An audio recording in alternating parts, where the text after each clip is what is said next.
Hi guys, back with Bassington, so I hope you're well. A few days ago I recorded a vlog on Rolex and I was going to launch it, and guess what? Rolex go and buy Bucherer. So I'm having to record the vlog, and a lot of that in that vlog is pretty relevant. So I'll talk about it in this vlog and make my comments on what I think over the purchase of Bucherer and the effect it's going to have. If we go back about 18 months ago, it was the peak for Rolex. It was the peak for Rolex in the grey market. Their prices were absolutely sky high, but also I think it was the peak for the brand. The brand was massively hyped. Everybody wanted to get their hands on a Rolex watch. And since then, we've seen a dramatic fall in the price of Rolex watches on the grey market, but also the brand is nowhere nearly as hyped as it was 18 months ago. I mean, this comes off a sort of phenomenal bull run over the previous 6 or 7 years, where people made a lot of money off Rolex. Rolex made a lot of money. The authorized dealers made a lot of money. The flippers made a lot of money. And the grey market made a lot of money. Now, what happened with Rolex is that their entire product range ended up on the grey market. It was unceremoniously dumped on the grey market. You couldn't go in to an authorized dealership unless you had a fantastic relationship with them to get a Rolex watch. So they'd effectively lost control of the distribution of their watches. And ending up on the grey market is not a good thing. Believe you me, it's not. Because historically, it's where brands go to die. I've seen it with fashion brands. Well, we've all seen it with fashion brands. We've all seen it with sportswear brands. We've seen it with car makers. We've seen it with other watchmakers. What was different this time is that Rolex watches were on the grey market at grotesquely inflated prices. If you, as I said, if you wanted a Rolex watch, you couldn't go in and get one from an authorized dealership unless you had a fantastic relationship. And what happened? They alienated a lot of customers, in my opinion. So the person who sort of bought a new Rolex watch every 5 or 6 years, they couldn't get a Rolex watch. Equally, the person who wanted to get on, the stepping stone to a Rolex watch, perhaps buy an entry level Oyster Perpetual, they couldn't get a Rolex watch. And those sort of customers went to other brands. In particular, I believe they went to 3 brands: Omega, Cartier, and Tudor. But the ones, or the people I should say, that were desperate, absolutely desperate to get on the ladder, went to the grey market. And if they bought at the peak of the grey market, they have lost a fortune on their watches, that they bought. They're never going to see the money back on those Rolex watches that they bought if they bought at the peak of the grey market or there or thereabouts. So what does that mean? How does Rolex get a grip of this? Well, first of all, what they did, entered the certified pre-owned market, to try and take a piece of that away. And interestingly enough, they did it through Bucherer. And guess what? They have now gone and bought Bucherer. So obviously they're trying to get control of the distribution of the watches, and they think over the longer run that will correct the market. And yeah, I think it's a good idea, it's a good strategy, and I think ultimately if they get control of the distribution, you probably will not see the hype surrounding their watches selling at way above list price, and the brand will stabilize.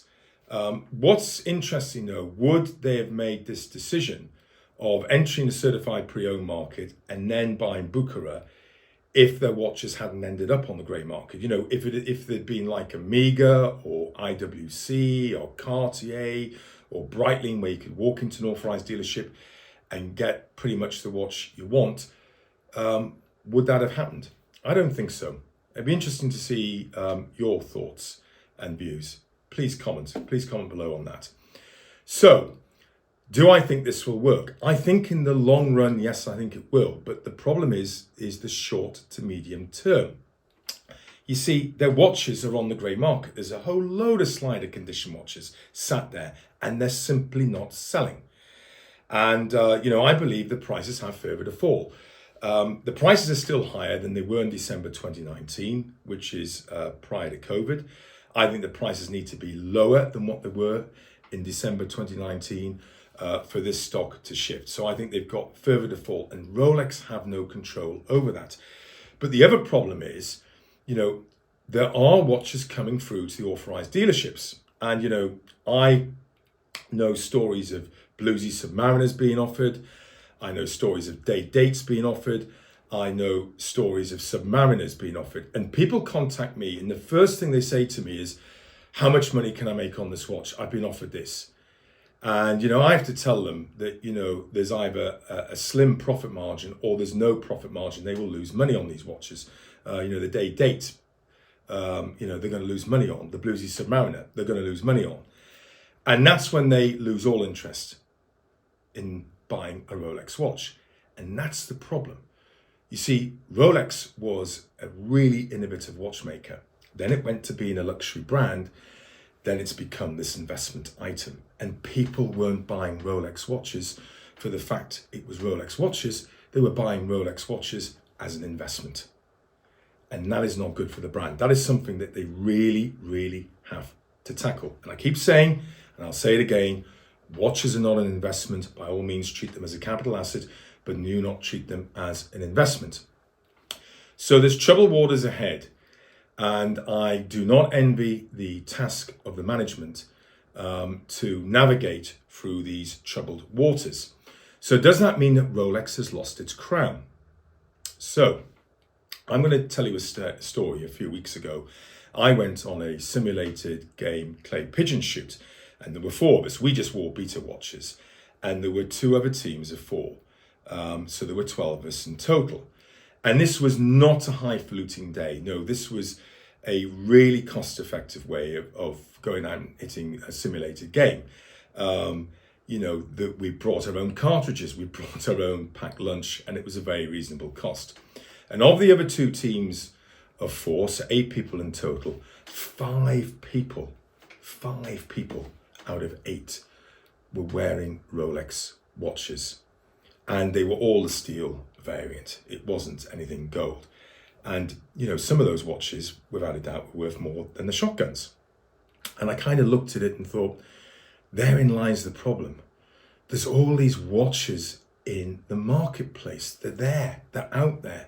They're on the grey market. People are wearing them. The brand's been super hyped. Everyone wanted a Rolex.